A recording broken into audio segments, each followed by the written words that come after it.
Well, first of all, I wanted to thank you all for joining us with Norton Healthcare. We have Russ Cox, of course, the president and CEO, and Renee Murphy. And give me your official new title, Renee.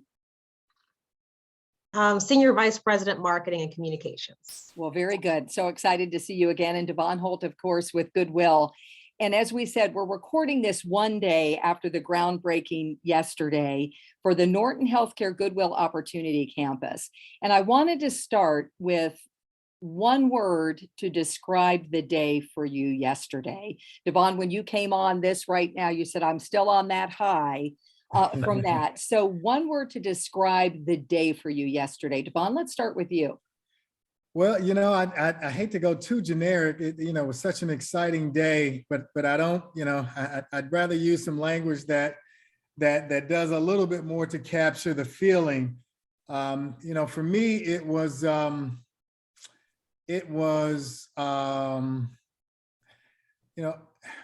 Rachel, I've been at this work and helping to revitalize West Louisville for a few decades. And so for me, it was the word I'll use is refreshing. And I say refreshing because there were years when I was carrying the West Louisville banner around this community and no one would show up to have conversations with me. Yesterday, we had about 500 people who showed up on their own, volunteered with a great amount of excitement to be part of something that's transformative. And so that to me was extremely rewarding and made all those years of championing West Louisville worth it. Refreshing. How about you, Russ? Devon always has great words. The one that I told Renee yesterday was overwhelming. And I'll say overwhelming because I thought I knew how important this opportunity campus in our hospital was, and I had underestimated it. It was extremely important to us, to me, to our organization. But when I say overwhelming, I had people yesterday have conversations with me about living in West Louisville their entire life and not ever thinking they would see this day become a reality. And that's pretty overwhelming to somebody like me who really questions what took us so long and why has our community waited? And I know there's a lot of answers to that, Rachel, Devon, and Renee. I know I understand, and we need to just look forward to where we go from here. But it was an outpouring of emotion, of appreciation, of gratitude, and of hope. And it was wonderful. I don't know that there's been a better day for me in my career in healthcare. And you mentioned that about those questions and do we have the answers, because they are hard questions. And I heard Representative Herron say, there's a reckoning that we're all doing, and why, did it take so long for all of these things to come to fruition, which I'll ask about in just a second. Renee, did you want to weigh in with a word for you? Actually, Russ used the one word I was thinking about, hope, but also it was inspirational, because I think that people can see now all the things that can happen in our community and all that's possible when you have people like Devon and people like Russ that are willing to say, let's do this. We can do this, and find all the reasons why we should, and not look at the reasons why one shouldn't do something. So for me, it was a very inspirational moment. And I think it's something that will carry throughout the community for a while. And I think everybody remembers, I think there are moments in time that you remember. And I don't know about you all, I felt that was one of those moments that I will remember, and looked at who was around me and who was I sitting next to on such a big day. I wanted to go to $100 million investment, 20-acre space at the corner of 28th and Broadway, a former industrial space. And Devon, you kind of touched on it. You grew up in West Louisville. So this is personal for you. You said yesterday, the dawning of a new day, and that's how you began your remarks. What did it mean to you personally? Did you feel like a little bit of that weight might be off? I mean, what does it mean to you? Rachel, you're right. I did grow up in West Louisville. I live in West Louisville now. I'm raising a soon to be 13-year-old Black boy in West Louisville right now. And my journey in this community, watched it unfortunately steadily declined for many years. But while the community itself physically declined, I maintained some really important relationships with people who helped make me who I am. And so there was meaning in these places and spaces, and value in the people who live here, who continually seem to be overlooked as the community seemed to fall in some cases, what people thought was disrepair. And so then to be in that moment and know that many of those people are still here, still adding value to the city at large, but just happen to live in West Louisville, that now this is almost a nod from the community to say, yeah, this place still has value. There's good reason to make not just an investment, but a significant $100+ million investment in a community that has been greatly overlooked.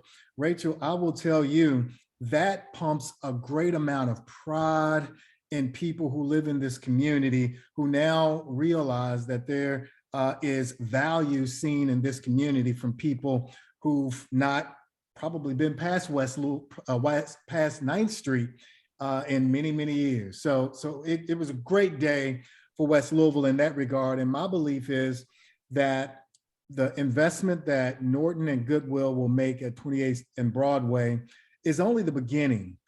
It will serve as a catalyst for other investments that I believe will trigger a renaissance in West Louisville that many people will get excited about. So we got excited really about two things yesterday: about the present, what's happening in the moment, Goodwill, Norton investing, but really what that's leading to in the future. And so I think you saw a lot of people celebrating those two things in the moment that we had yesterday. And I want to, before we get to the hospital itself and what that's going to bring to the community, I'm looking at that center behind you. So we know Goodwill's headquarters. Yes, love that that's right behind you. We know that the headquarters is going to go there. But I have to tell you, I didn't know all of the other things in detail until yesterday, with the barber school, mentoring with Big Brothers, Big Sisters, finances. You did some homework and surveys were done to say, what is the most important things? What are the most, I guess, the most important resources that are needed in that community? And is that how you built who you brought in? It is. We wanted to make sure that we didn't just show up in West Louisville. We knew we wanted to be in West Louisville, and we'd actually made that commitment, much like Russ and his team had done. But before we actually decided what we wanted to build and how we wanted to build it and what needed to be in it, we spent time surveying the community, literally about 6 months. And we got responses from people who live, work, and own property in West Louisville, who told us what their dreams, ambitions, and desires were for the community, what their concerns were, what their greatest hopes were for West Louisville. And then we asked probably the most important question, and that was, what could Goodwill do to be a good neighbor when we moved to West Louisville? And they gave us just a rich list of information that we've surveyed and dissected, and concluded that there was a number of services and supports and programs that made sense that we could have on our campus, but that we at Goodwill didn't provide. And so we had to ask the question, do we want to invest as an organization in trying to build up the know-how and create those programs and services ourselves? Or do we want to find partners who are already doing great work and ask them to co-locate with us and help us round out this holistic approach that we want to create to serving people? And so that's how we got at Big Brothers, Big Sisters, Legal Aid Society, Volunteers of America, Kentuckiana Works, Park Community Credit Union, and the YMCA. The list goes on and on about these partners who Rachel, I say, they yin where we yang, they zig where we zag. And together we create this beautiful picture, holistic approach to providing services for people in the community.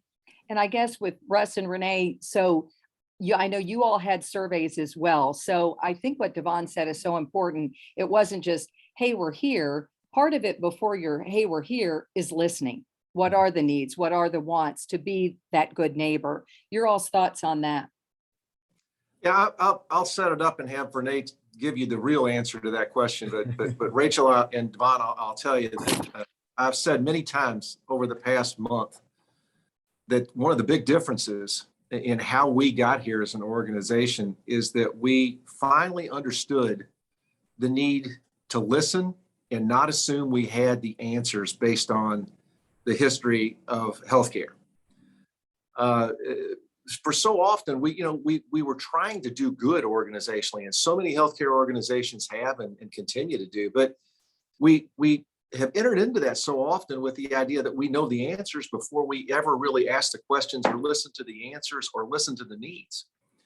And that typically is going to fail.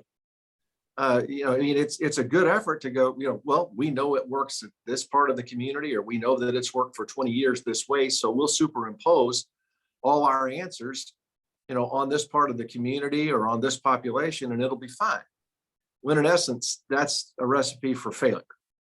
And where we really started to get traction was when we really started to form partnerships and listen to what people who knew what they were talking about and could bring the perspective that we needed to hear were willing to talk to us, and we were willing to listen. So that is a huge part of how we got to where we are. But Renee, I'll let you talk about the more formal ways that we're getting that information. It is so important to be able to listen and to have that kind of two-way dialogue. So we have a community health needs assessment survey that takes place every few years. It's already established within the organization. And now we have our community survey that is online right now on westlouisvillehospital.org. And we are asking the community to participate in that because it really is insightful to learn about what a community's healthcare journey has been like, to learn about specialty services that are important to them, and to also take a look and see, what kind of features would they like to see at this location. We've learned a lot about what the community wants this facility to look like and what kind of amenities and features they want the facility to have. So it's been important to us to be able to have that dialogue, and we've collected about 2,000 surveys so far. We'll continue to collect more throughout the summer, and we want to make sure the community has a chance to provide input and insight. And we want the community to say, we were a part of this, and we were able to build together with Goodwill and with Norton Healthcare. I wanted to ask you all the question, the first hospital to be built in West Louisville in more than 150 years. I remember when I heard that stat. I have to tell you, I was jaw dropped. I couldn't believe the figure. Did that strike you all? Did you know when you announced it that was the history? And what was your all's reaction when you heard that number? Did you know it? Absolutely, we did. And the thing that just jumps out at you about this is that the areas of need for healthcare, the health statistics in the area that we're talking about, and the life expectancy all screamed for more access for all 150 of those years. It has been that way for a long time. So we've intuitively known that. We've had the data. This, in my way of thinking, is an action that is long overdue, but one that, as we said, we're looking forward from going here. We know that the need is there. We know that it's been there. There should have been a lot more access. There should have been more opportunity for services to be provided in West Louisville prior to now. We have made great progress over the last 5 to 6 years in that regard in West Louisville, but it's something that really jumped out at me when we began to think about this partnership and looking for the right spot in West Louisville for this, that, the last hospital, and there were many who were at the event yesterday, who reminded me that was a different sort of hospital, and that they really did regard that this is the first hospital ever in West Louisville. Right. That's right. And to offer, so Devon's saying yes to that. And when you say that, Russ, in what way? To offer certain services, it will be the first time that things in West Louisville, give me a couple of examples if you don't mind. Well, sadly, history tells us that Black providers were not allowed oftentimes to practice in some of these facilities. And Portland was also not necessarily considered a part of the city at that juncture when that hospital was built. So for many of the historians there yesterday, it was, hey, we appreciate the fact that you said it's 150 years, but the story that we're going to tell about this is the first hospital ever in West Louisville. That's right. That's right. I think that's more accurate, Russ. I think it is the first hospital built in West Louisville is probably safer to say.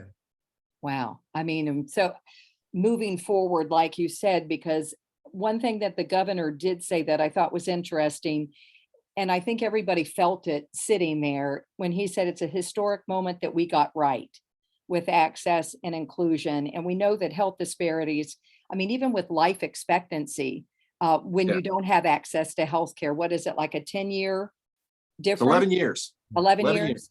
I mean, it's just, again, astounding kind of thing with that. One thing that you said, Russ, that was interesting to me, you said the measure of success for this hospital will not be money. Explain That's correct. that. Yeah, that's correct. For far too long, I think that healthcare systems, both for-profit and not-for-profit, have talked about return on investment only in terms of dollars and cents. And while we do have to pay attention to those things, when we look at what we're trying to accomplish here, we have to look at how we're going to define success much differently than we ever have in the past. Renee reminds me of the phrase all the time: we've got to throw the playbook out because the playbook is old and doesn't apply to where we're headed tomorrow. So, our measures of success have to be around those health statistics that we just talked about. We are going to be successful if we're able to form trusted relationships with the citizens of West Louisville and throughout our community around accessing services and really taking responsibility for their own health status and understanding the difference it can make in their lives and the lives of their children. If we can no longer have an incidence of heart rate, of cancer, of diabetes, of hypertension that's sometimes 5 and 6 times greater in one part of our community than it is the other.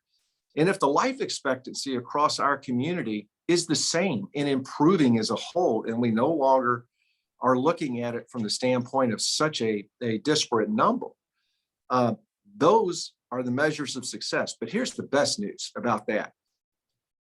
If and when we're able to do that, we will have taken a lot of cost out of healthcare. Mm.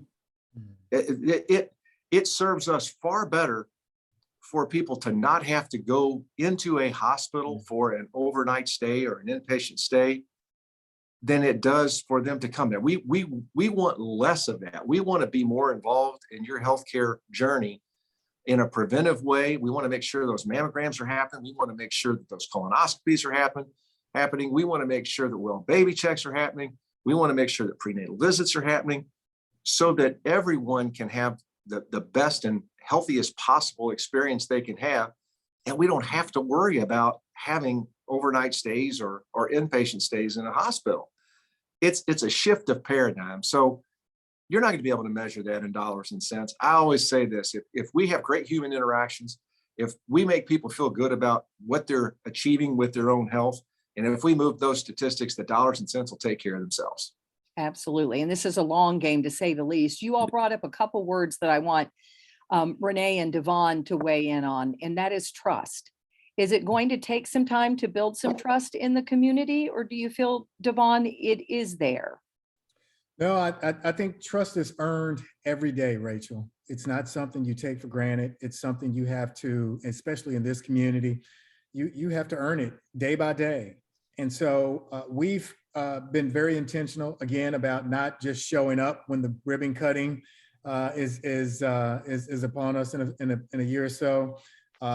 Instead, we've been working with Renee and her team to coordinate events, to schedule time with the community so that they can ask their questions, so that we can share details about this project. And believe it or not, continue to bake in their thoughts, their feedback into what remains of the building project and the programming that will take place in between now and the time that we open. But what you have to keep in mind, Rachel, is that this community has had a number of promises that have not been delivered over the last decade or so.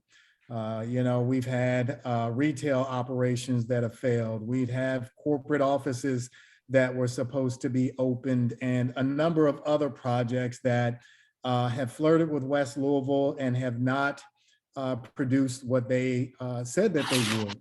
And so because of that, you would understand that there's a great amount of skepticism among people who live here in the community about whether or not projects are going to happen, whether or not projects are being done with the best intentions in mind for the community.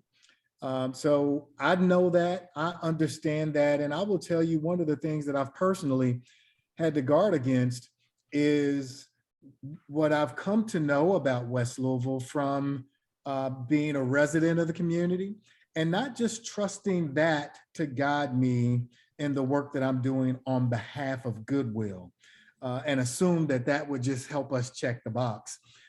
Instead, I've been acting like I've never stepped foot in West Louisville before, and going in, asking questions, gaining understandings about things that I thought I knew in some cases, Rachel, and people provided me feedback in ways that I didn't expect. And so I think that becomes really important for Goodwill, for Norton, to ask those questions, to show up, to be engaged, to be involved.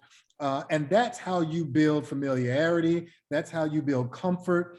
And then beyond that, I'll say it becomes really important for us after we do all of that, and then we open the doors of our facilities, that we become really intentional about understanding the culture of this community and weaving into our programming, into our services, an understanding of how this community operates, what this community needs, how this community communicates.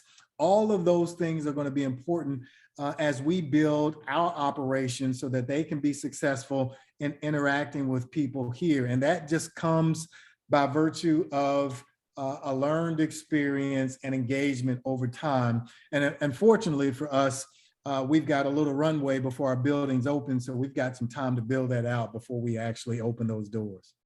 And Renee, I'll ask you that question, and I hear you in my head just from working with you in years past. Do the work, people. Just do the work.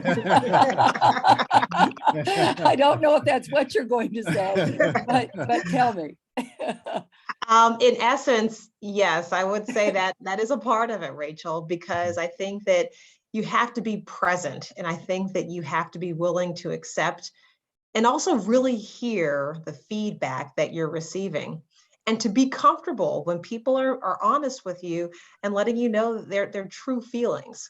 For our team, and we've worked very closely with Devon's team with Goodwill, we are very intentional about being present as often as we can. We are out every weekend, from big events to very small events, to make sure the community knows that we mean what we say when we say we want to be in West Louisville. We are a part of this community.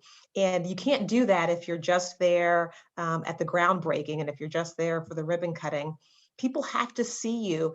That builds trust. I'll tell you a quick story. I've been out a lot of weekends making connections and doing outreach. And one event that I was at on Juneteenth, that Sunday, the Father's Day, Juneteenth was a Father's Day event.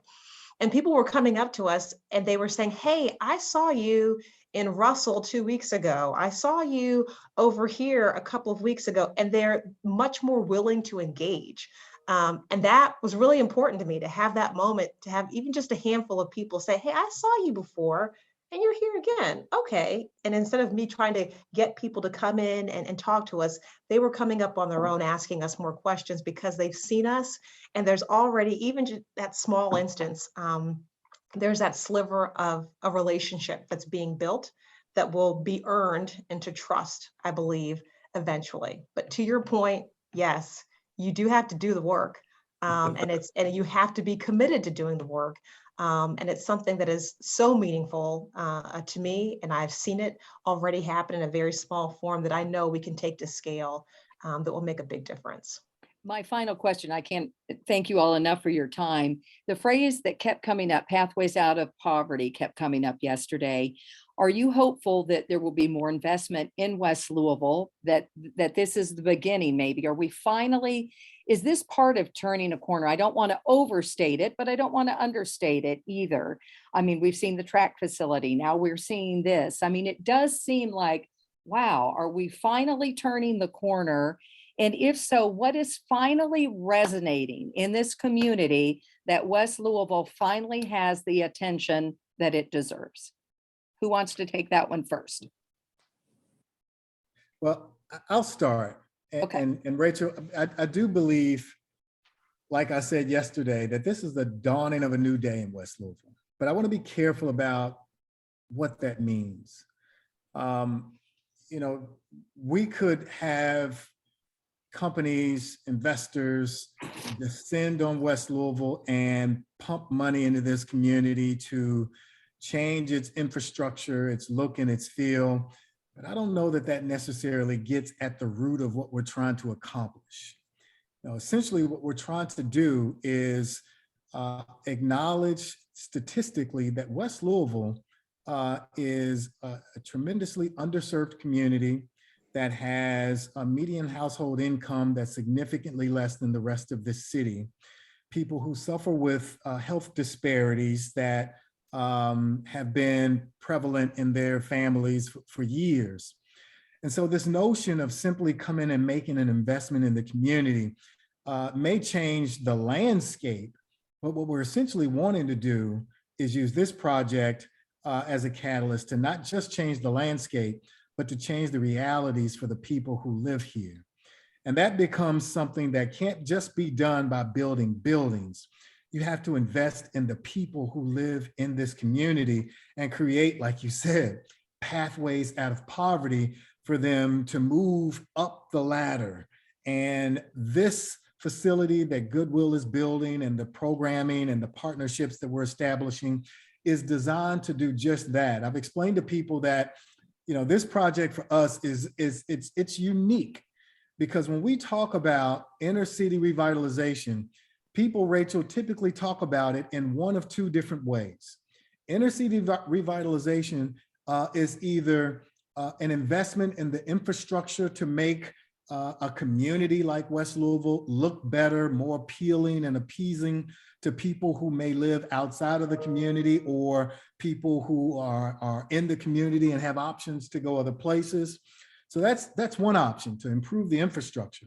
The other one is to improve the people who live in the community, to help them find, again, pathways out of poverty and opportunities to rebuild their lives. Well, this project does both of those. We have the ability, what we're going to do is transform a blighted 20-acre brownfield site and turn it into a beautiful, bright beacon of hope. And that's improving the infrastructure. But inside of the facility that we will have there are programs and services that help build up the people. And when you combine those two things together, you have a special, unique project that I'm convinced will not only be something that West Louisville will be proud of. I am absolutely convinced that what we're doing at 28th and Broadway will be a model for the nation to pay attention to as they look at inner city revitalization strategies to consider. And absolutely a long game. We should say Yes, that this is indeed. not an overnight fix. It's taken years and years to get where we are, and we all know that. Russ and Renee, your final thoughts to weigh in on those things. I couldn't agree more. I will tell you this: if we don't attract more people to come and make this investment for all the right reasons, I'm going to view it as a failure. I think we have an opportunity to set the stage, to set the standard of doing it the right way, and showing everyone else in the community that there is a right way to do this in a way that will make a difference for our entire community. If you're looking at it only from, geez, I want to do something that will only improve this part of our community, yes, we absolutely want to do that. But if you believe that doing this will make our whole community better, then you get what we're talking about. And that's really what we want to do. I'll tell you from another perspective, we learned a lot during COVID, but here's something I learned for sure. The investment that we made in the YMCA at 18th and Broadway and the partnership that we have with the Y, we had a COVID clinic set up there for both testing and for vaccinations. We had people from all over the community who signed up to come to that facility. it was the first time they had been west of 9th Street in their lives. Mm. So healthcare can certainly be that magnet, and the services that Goodwill and Norton are putting together there can certainly be that magnet to bring people who otherwise have never experienced anything west of 9th Street, the opportunity to see the great potential that is there in what improving it, what investing in it, what making it vibrant can do to improve our entire community. And so I look at it as a measure of success that we have to do these things. We have to encourage other organizations to do this as well. And we've got an opportunity to really set that standard. And we take that as a very incumbent responsibility, and we take it very seriously. That's a really good point. I took my mom to get her shots there. And see, you even mentioned the Norton Healthcare Sports and Learning Center, which is another great example. I've had so many people, text me, email me. I'd never been here before until I brought my kids to this track meet. I have people from Evansville who said, I never even knew this was part of Louisville until I came to this center. So a lot of it is just dispelling a whole lot of the myths that exist there, and understanding that investing in educating people as to the great potential that is there, and it being something that will make our entire community better is a very important piece of this. Ms. Murphy, the final word? I'll be brief. I think sometimes it just takes a few to make a big difference. It just sometimes takes a few steps to attract others to take the steps with you and to go along on the journey with you as well. And I think, to Devon's point, when he talked about Renaissance, I think that's where we are. I think people are saying, okay, having a fresh eye on all that West Louisville has to offer and how great of a community that it really is. And I think that these few actions will lead to very big impact in the very near future. I will say, sitting in that tent and looking around and seeing everyone who was in there and the diversity of that audience, I do think, I agree, refreshing, inspirational, and hope. So thank you all. What a great conversation. And thank you all for steps forward to change our whole community for the better. Thank you, Rachel. Thank you. Thank you. Thank you.